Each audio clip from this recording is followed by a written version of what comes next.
তই কাকো একো নোকোৱাকৈ ক'ত গৈছিলি আৰু কিয় গৈছিলি? মন্দিৰলৈ গৈছিলোঁ। ঐ দুহিতা, চাওঁ ইফালে আছোন। বাইদেউতাই মেখেলা চাদৰ পিন্ধি আছে নেকি? মেখেলা চাদৰ পিন্ধোতে ইমান সময় নালাগে দে। আলহী আহি পোৱা বহুপৰ হ'ল নহয়, সেইবাবে আলহীক দুহিতাৰ হাতেৰে চাহ দিলে ভাল হ'ব। তেওঁলোকৰো চাগে কইনা চাবলৈ মন গৈ আছে।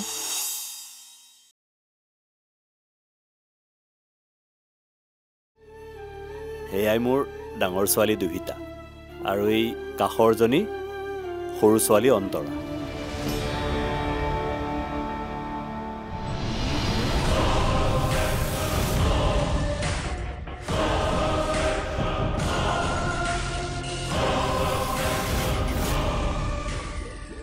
চাহ খাওঁ।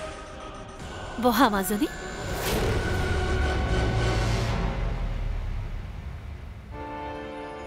লওক চাহ খাওক।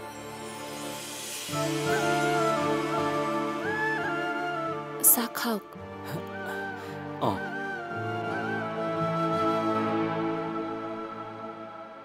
দুহিতা আৰু অন্তৰাটো মোৰ নিজৰ নাতিনীৰ দৰেই। মোৰ মনৰ অভাৱখিনি সিহঁতেইতো পূৰণ কৰি থাকে। কিন্তু আজি মৰমী কথাখিনি শুনি মোৰ কিয় এনেকুৱা লাগিল যেন দুহিতা দুমোজাত আছে। তাইৰ লগত কিবা এটা বেয়া হ'বলৈ গৈ আছে। প্ৰভু, মোৰ নাতিনী দুজনীৰ চকুত চকু পানী নিদিবা আৰু।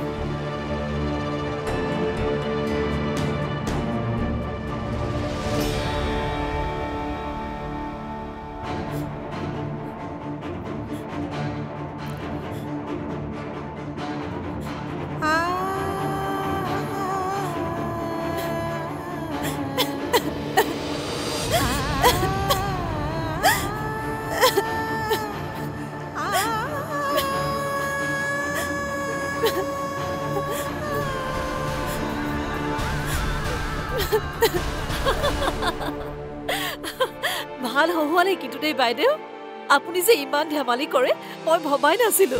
কোনে কৈছে মই ধেমালি নকৰো বুলি? কিন্তু সুযোগ সুবিধাহে নাপাওঁ। তেন্তে আমি অনুৰাগ আৰু দুহিতাৰ বিয়াতে মন খুলি হাঁহি ধেমালি কৰিম দেই। কৰিমতো। অনুৰাগে দুহিতাক দেখিলে যেতিয়া, এতিয়া বিয়াৰ দিন বাৰু আমি একেবাৰে ঠিকেই কৰি পেলাওঁ নেকি? হয়, ঠিকেই কৈছে। কিন্তু তাৰ আগতে অনুৰাগৰ মনৰ কথাটো জানি লোৱা ভাল হ'ব নেকি? অনুৰাগৰ বা আকৌ দুহিতাক পচন্দ হৈছে নে? তাকে অনুৰাগ কিবা এটা ক আকৌ। মানে মোৰ আমাৰ ই বৰ লাজ কৰে বুজিছে, কথাও খুব কমকৈ কয় নহয়। সকলোৰে আগত ক'বলৈ লাজ পাইছে চাগৈ। তাকে আমি বাকীখিনি কথা পাতি লওঁ মানে। তোমালোক দুইজনে কথা বতৰা পাতি মুকলি হৈ লোৱা। যা দুহিতা। হ'ব দেউতা, আহক।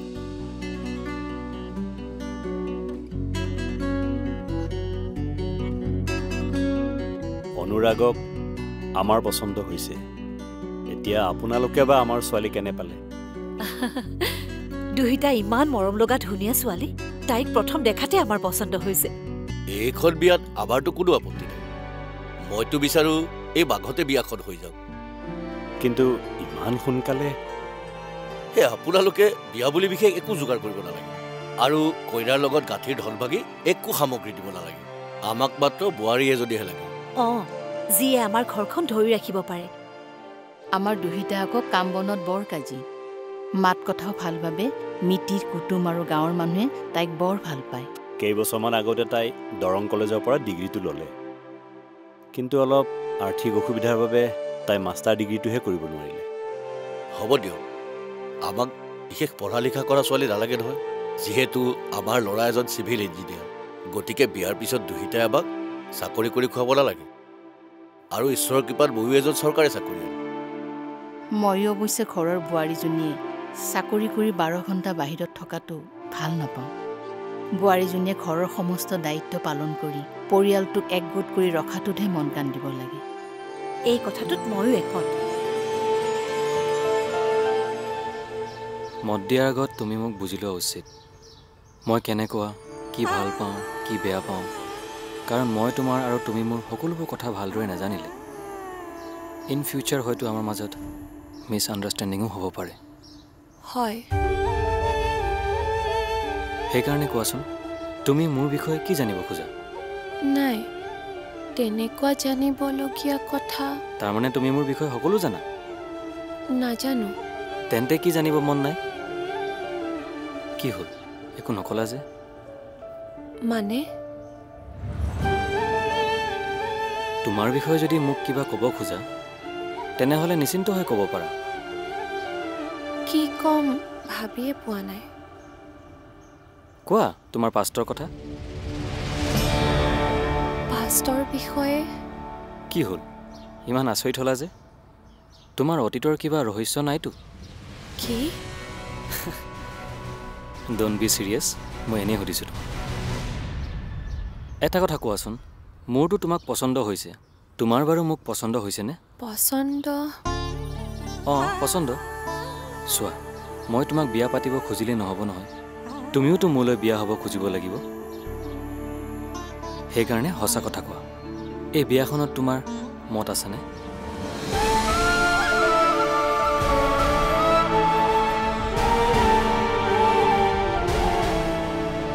ব'লা ডাইনিং ৰুমলৈ লুচি ভাজি দিছোঁ আগতে খাই ল'বা ব'লা চাহ মিঠাই খালোঁ নহয় এতিয়া আৰু বেলেগ বস্তু খাবই মন যোৱা নাই চাহ খোৱাৰো সময় হ'ল নহয় অকণমান খাই ল'বা ব'লা তোমাৰ মা দেউতাও তোমাৰ বাবে ডাইনিং ৰুমতে ৰৈ আছে তেন্তে আপোনালোকো ব'লক আমাৰ লগতে খাব আমি ঘৰৰ কেইজনে পাছত খাম দিয়া তেন্তে দুহিটাৰ ভনীয়েককে মাতক ভণ্টিও আমাৰ লগত খাব তাইৰ লগতো ভালদৰে কথা পতাই হোৱা নাই নহয় ভণ্টি ক'ত আছে নোমা তাইক বহুত সময় দেখাই নাই ময়ো অথনিৰ পৰা পাকঘৰতে আছিলোঁ নহয় সেইকাৰণে তাই ক'তনো আছে কি কৰি আছে সেইফালে মন কাণেই দিয়া নাই তেন্তে তাই চাগে বেডৰুমতে আছে অঁ হ'ব পাৰে তুমি এখেতক লৈ ডাইনিং ৰুমলৈ যোৱা মই বেডৰুমৰ পৰা আহোঁ হ'ব দে আহা অনুৰাগ ব'লক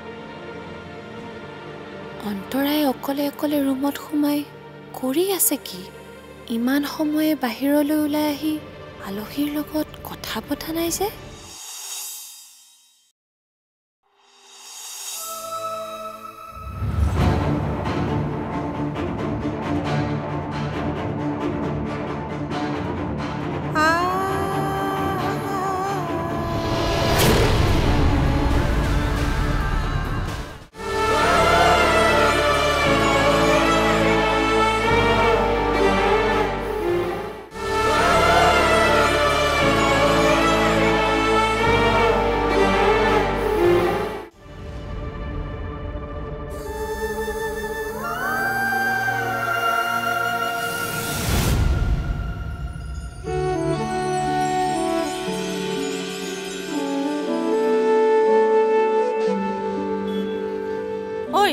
কি হ'ল সিজন চা ইমান হেণ্ডচাম ল'ৰা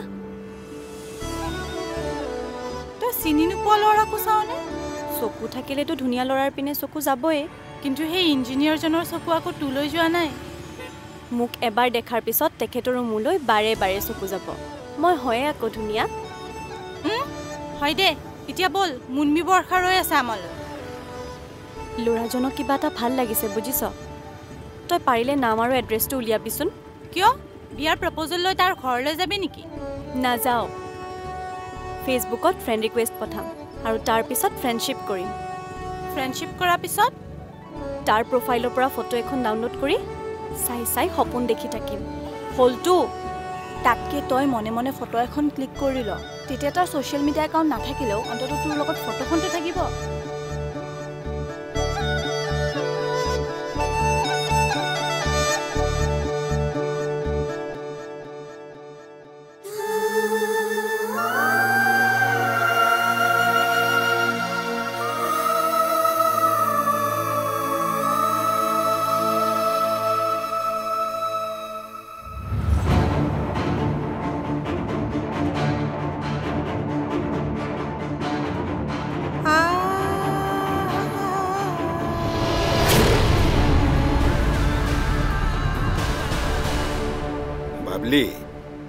জীৱনটো ফটো ফ্ৰেমত বান্ধি থোৱা ফটোখনৰ নিচিনা কৰি নেপেলাবি নহ'লে ফটোতহে নকল হাঁহি মাৰিব পাৰিবি বাস্তৱে কিন্তু তোক কন্দুৱাব কি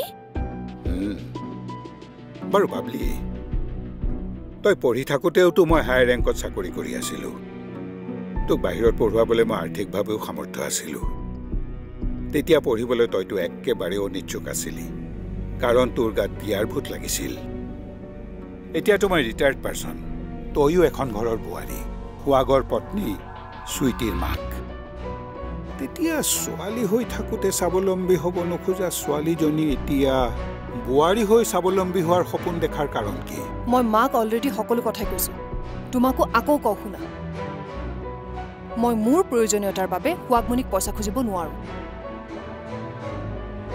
আৰু মোৰ প্ৰতিটো খৰচৰ হিচাপ মই তাক দিব নোখোজোঁ সেইবাবে মই স্বাৱলম্বী হ'ব খোজোঁ যাতে মই নিজৰ খৰচ নিজে বহন কৰিব পাৰোঁ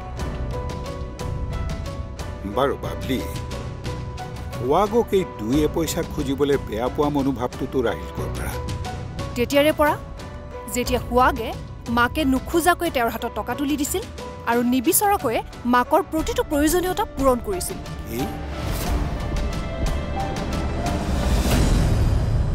সঁচা কথা ক এইবোৰ কি আছিল বা অনুৰাগৰ ফটো তোৰ ফোনত কেনেকৈ আৰু কিয় আছে মানে তই তেখেতক আগৰ পৰাই চিনি পাও নেকি নাপাওঁ তেতিয়াহ'লে তেখেতৰ কামৰ ঠাইত উঠা ফটো তোৰ ফোনত কেনেকৈ কাৰণ ফটোখন মই মনে মনে উঠাইছিলোঁ তেখেতে কাম কৰি থাকোঁতে মনে মনে কিয় ফটোখন উঠালি আৰু সেই ফটোখন চাই তই কান্দি আছিলি কিয় বা কি চলি আছে তোৰ মনত মানে ক অন্তৰা মোক সঁচা কথা ক কলেজলৈ যাওঁতে মানে মই তেখেতক সদায় দেখিছিলোঁ কিন্তু তেখেতে মোক দেখা নাছিল আৰু প্ৰথম দেখিয়ে মোৰ অনুৰাগক ভাল লাগি গৈছিল আৰু সেইকাৰণে মই তেখেতৰ ফটোখন উঠাইছিলোঁ আৰু ফটোখন চাই সময়বোৰ পাৰ কৰিছিলোঁ তাৰপিছত মই মোৰ ফ্ৰেণ্ড কুকিক মোৰ ভালপোৱা ল'ৰাজনৰ নাম ঠিকনা উলিয়াব দিছিলোঁ যাতে মই তেখেতৰ লগত চিনাকি হ'ব পাৰোঁ যোগাযোগ কৰিব পাৰোঁ কিন্তু কি আজি কুকি অনুৰাগৰ বিষয়ে ক'বলৈ খোজোঁতে সময় আনি মোক এনেকুৱা পাকচক্ৰত পেলাই দিলে য'ত মই ইমান দিনে ভাল পাই থকা ল'ৰাজনে মোক নহয় তোকহে চাব আহিছে অন্তৰা সেইকাৰণে মই ৰুমত সোমাই আছিলোঁ কাৰণ অনুৰাগক তোৰ কাষত চাই থকাৰ মোৰ সাহস নাছিল মোৰ প্ৰথম প্ৰেম আৰু ভালপোৱাৰ আনৰ লগত বিয়া ঠিক হোৱা কথাবোৰ মোৰ শুনিবলৈ ধৈৰ্য নাছিল কি সেইকাৰণে মই অকলশৰে কান্দি আছিলোঁ কাক কম মই মনৰ কথা কোনে বুজিব এইবোৰ কথা মুঠতে মই অনুৰাগৰ হ'ব নোৱাৰিলোঁ মোৰ ফাৰ্ষ্ট লাভ ইনকমপ্লিট হ'ল মই মোৰ ভালপোৱাজনৰ লগত বিয়া হ'ব নোৱাৰিলোঁ অন্তৰা মই অনুৰাগক চিৰ জীৱনৰ কাৰণে হেৰুৱাই পেলালোঁ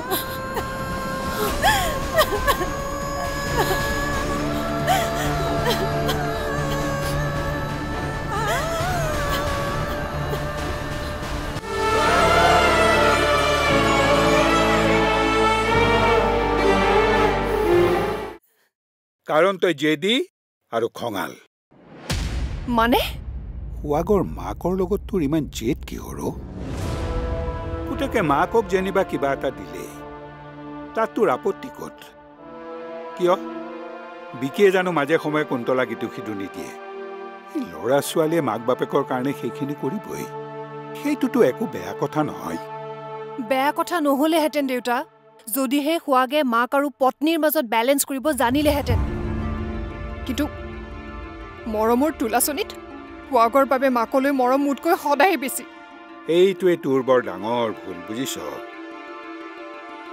এই সৰু সৰু কথাবিলাক ডাঙৰ কৰি সম্পৰ্কবিলাক নষ্ট নকৰিবি চাবাবলি এতিয়া তই নিজৰ কথা নাভাবি চুইটিক কেনেকৈ ডাঙৰ মানুহ কৰিব পাৰ সেইটো কথা ভাব তই যিটো হ'ব নোৱাৰিলি সেইটো যাতে চুইটি হ'ব পাৰে তাৰ কাৰণে চেষ্টা কৰ মই মানে এতিয়া কেৱল নিজৰ ছোৱালীজনীৰ কথাই ভাবিব লাগিব মই মোৰ নিজৰ জীৱনটোৰ কথা একো ভাবিব নোৱাৰো বাবলি বিয়া হলো বুলে মানে কি মোৰ জীৱনটো সুৱাগৰ ঘৰখনৰ চাৰিবাৰৰ মাজতে আবদ্ধ সেই সম্পৰ্কবোৰৰ মাজতে সীমাবদ্ধ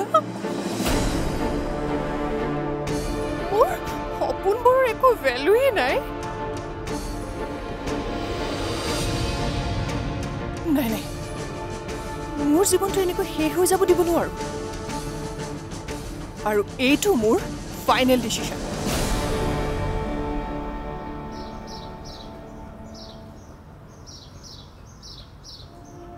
তোমাৰ কিন্তু ডিচিশ্যনটো মোক এতিয়ালৈকে জনোৱা নাই দুইটা খোৱা বোৱাও হ'ল আমাৰো এতিয়া যাবৰে হ'ল তুমি এতিয়াও মনে মনে থাকিবানে কি কওঁ কেনেকৈ কওঁ তাকে ভাবি আছো যি মনত আছে তাকে কোৱা মানে তোমাৰ মোক পচন্দ হৈছেনে নাই তুমি যদি মোৰ ৱাইফ হোৱা মই তোমাক সদায় সুখত ৰাখিবলৈ চেষ্টা কৰিম